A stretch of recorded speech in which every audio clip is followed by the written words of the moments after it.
It is in the interrelationship between the sensory fields, the senses themselves, and the feeling tone of emotion, out of which everything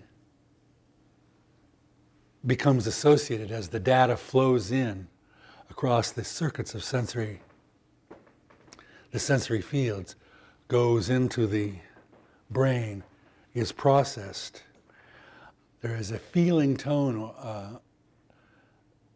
that is aroused by that movement of information. That feeling tone is kind of the binding power of all the bits and bytes of information. In the Yoga Tantra, we speak of the organs of action of being the organ of sight, the organ of hearing, the organ of scent, the organ of taste, the organ of feeling and sensation.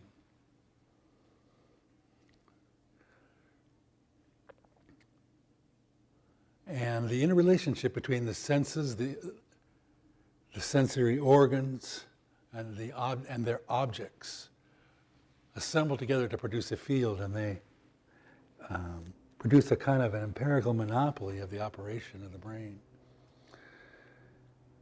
The emotional body, which is in the throat chakra, produces an emotional binding. In other words, we feel one way or another about what we're seeing, what we're hearing, what we're feeling, the sensation of attraction or aversion.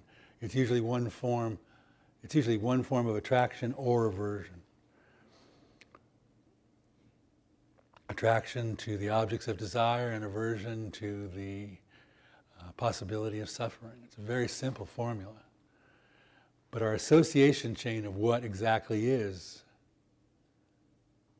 attraction, what is desirable, and what actually is suffering, comes on the heels of memory. See, all thought that we experience doesn't arise as the present. It arises as the past, because it is in the form of memory that we experience something. When we look at something and we feel that it is beautiful and it is something of the nature of desire, thus we are attracted to it, we are checking it out against a very deep file of sensory objects that we've already experienced that are like unto, and like unto, and like unto. And thus, this is like that, and last time I experienced that, it was an experience of fulfillment of desire and the fulfillment of attraction, and thus I am attracted to it again. Or this time I see this set of experiences in the sensory field, and that produces a chain of association of the last time I experienced this set of associations, it was like unto and like unto, and we come up against a match that comes up against suffering, and thus we produce an event of aversion. Now, the transmission of this fundamental message of attraction or aversion takes the form of thought. You know, you wonder, it's like we have millions of thoughts in our mind. Where do all these thoughts come? This is where they come from. They are kind of stored in our mind and in our subtle body as forms of energy in various forms of memory. Now, in our mind, they take the form of thought. They're like engrams of thought, just thought memories. But in our subtle body, they take the form of these subtle samskaric bits and bytes of data that are stored, quite literally, in the plasma field of the subtle body. I say the word plasma because the subtle body is a subtle form of water. And all of the pathways of the Kundalini that I've been describing, the nadis, the Ida and Pingala and Sushumna, are a form of very refined water. It's a water principle. That is why they say in 13 of 25, we actually first talked about this in San Francisco, that the world system of 13 of 25 exists as a cross. And on that cross is one of air and water. Air is the conductor of prana and thought. Thought rides in the air. And water stores in the subtle body. It's a form of energy. Now, because we are dealing with this relationship of stored, klesha-born, proliferating obscuration, coming in two forms of stored thought, memory, and stored samskaric information, which, like I said, are like these little seeds that quite literally attach themselves to the subtle body along the Ida and Pingala, inside these 72,000 fibers. It looks like cilia, very refined, subtle fibers of water, and they magnetically hold the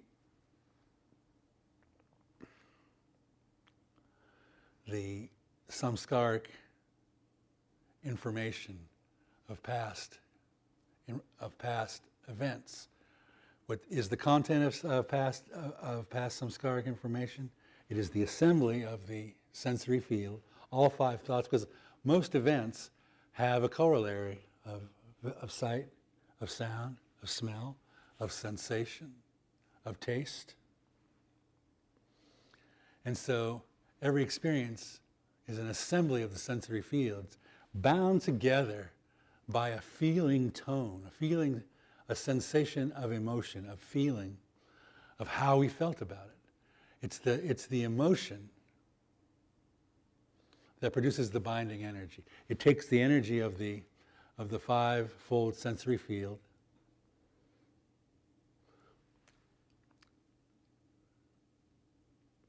and wraps it in a kind of magnetic field of emotional sensation. And that is stored along the pathway of the Ida, Pingala, and Sushumna, and in the fibers that flow out from each of these seats. Remember that the six chakras, the lower five chakras, are elementally based. The root chakra is primarily earth element. The second chakra is primarily water. The third, fire. The fourth, air. Throat, ether. Now they're not completely isolated, as in all ether, all air, all fire. Each of the elemental seats contain elements of all five elements, but they are dominated by the fundamental element of that is the seat of that element. There is a relationship between the five elements and the five senses. And thus they store and conduct themselves along there.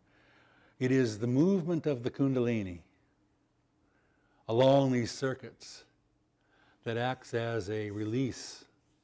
When the Kundalini surges from the base of the spine and descends from the crown of the head, it flows and conducts itself along these circuits. And it causes the samskaric data to release. Once it releases, it just comes undone and becomes nothing. It just goes back to being pure energy, pure Shakti. Now, before a person has Shaktipat, the movement of the prana is only a small particle of the movement of breath. But once the Shaktipat occurs, there's greater and greater and greater prana. In other words, greater component of Kundalini attenuated to the movement of air, that is the breath. So as it moves in the system, it causes the samskaric data to lift and dissolve. This is one of the primary pathways of purification. And it's extremely effective. And to teach yourself to keeping the flow of your Kundalini very, very supple and very, very strong from the base of the spine up through all of the seats to the crown of the head is a very useful yogic practice. It's a practice. In other words, you practice releasing the Kundalini from the base of the spine, conducting it through the Kundalini, the outer sheath, conducting it through the left and right channel of Ida and Pingala, and most importantly, conducting it through the central nerve of Sushumna, bringing it through all of its pathways and turns, and getting it all the way up through the throat. Like, as I said, there's a natural banda between the second chakra and the third chakra. In other words, it's a place where the Ida and Pingala cross. There's another one where they cross at the throat. I told you, it goes over the back of the head, one goes up through the center of the skull. Because they cross, there's a natural, a bandha means knot or hold. A couple of you came up during the break and said, I felt like the Kundalini was catching and holding in the space around my heart and wasn't going up past. You know, that means that there is an assembly there that needs to be dissolved. And so when that happens, you feel that. You use gravity, you use the prana, breathe into it, and the Kundalini will pour in there and it'll untie all those knots. You'd never get there in there with your mind. It's millions of little knots and little seeds that are too numerous to count. That's why you become really great friends with the Kundalini and get the Kundalini really strong in the system. And you get to know yourself. Where is it? Where is the flow of the Kundalini supple and strong? Where does it seem to slow down? And get a really strong sensation of that. And so then it's just like the practice of anything. Oh, I need attention in this area. I'm feeling it slowing down in my heart region, or in my pelvis, or in my throat. These are natural places where the Kundalini and the buildup of the samskaras, because what does the poor heart go through in a day, let alone a lifetime? It has all those samskaras built up there, and they all have to be unwound.